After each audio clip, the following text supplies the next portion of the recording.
to another edition of Practical Assertion.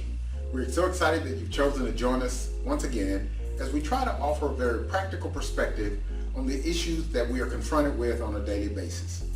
This week, I have entitled this segment, It Takes Two to Tango, and I will warn you up front that this, like get your head in the game, will more than likely raise some fervor. I realize that I came down pretty hard on those males who are not working, but I'm old school and I was raised to believe that men ought to work. By the way, if you did not have a chance to view that edition, it is still available for viewing on our website. I believe that balance is important, so this week, ladies, I'm coming down your street. This segment was inspired by a conversation that I had with a young lady who attended our workshop entitled How to Say No When All Systems Are Go. This young lady was a bit frustrated with the content of the workshop because she felt as if the focus relating to out-of-wedlock births were too one-sided.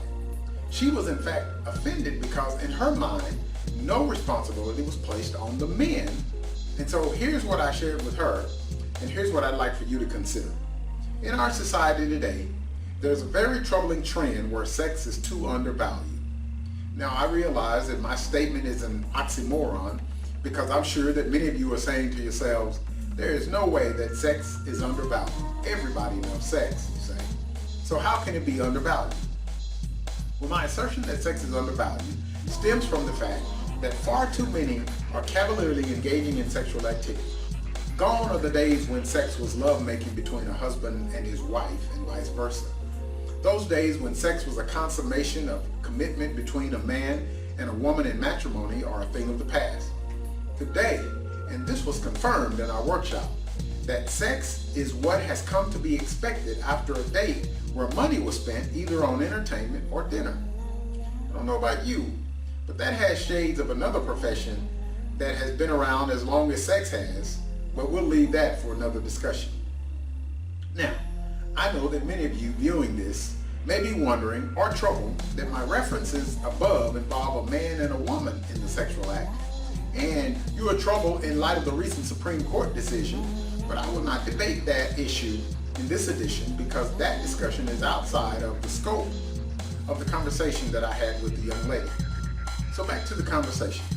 I explained that the reason that the workshop seemed to be more tilted toward the female is because the focus of the workshop was again how to say no when all systems are go. It was understood that the objective of the workshop was to address and to offer some strategies and tools, yea, even a different perspective to help individuals to control their urges and therefore limit and hopefully stop their engagement in sexual activity until marriage.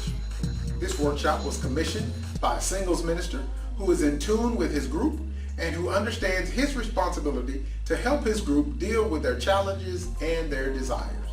I explained to the group that there was no way that they could convince me that they did not know what the scriptures teach on sex before or outside of marriage, so that I would not begin with scripture. Instead, I chose to present evidence that we are, quote, off the chain as it relates to sexual activity, and one way to prove that was to look at statistics related to out-of-wedlock births.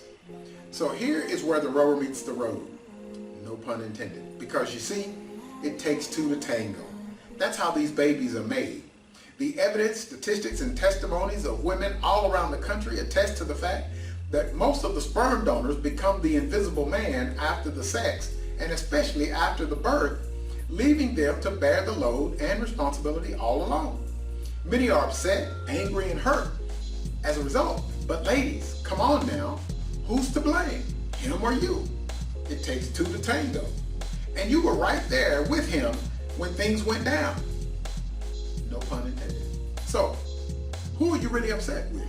Are you, like the young lady that I spoke with, upset with me because I present the data? Don't shoot the messenger. Are you upset with the male because he just did what they do? Have you ever heard the story about the scorpion and the frog? A scorpion asks a frog to take him across the river. The frog is afraid of being stung, but the scorpion argues that if it did so, both would sink and the scorpion would drown. The frog then agrees, but midway across the river, the scorpion does indeed sting the frog, dooming them both. When asked why, the scorpion points out that this is its nature.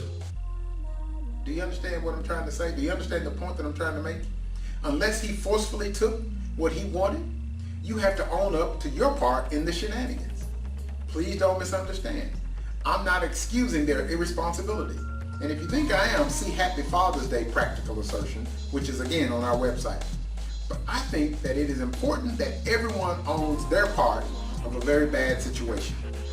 As you might have already surmised, the young lady was one of the statistics, or contributed to the statistics.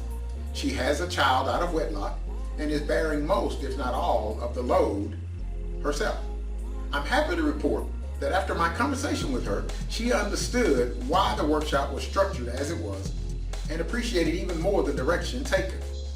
That's the thought for the week. So how did we do? What are your thoughts? We can't wait to get your feedback, so please go out to our website at www.ascrt-usa.com/blog and leave your comments there. Like us on Facebook, follow us on Twitter, look us up on Pinterest, forward this video on to others whom you believe could benefit from it. Finally, if you'd like to see what all the fervor was about, you can order How to Say No When All Systems Are Go in CD format, that workshop on our website for your personal collection. Thanks again for joining us, and we look forward to seeing you next week for yet another edition of Practical Assertion. Take care.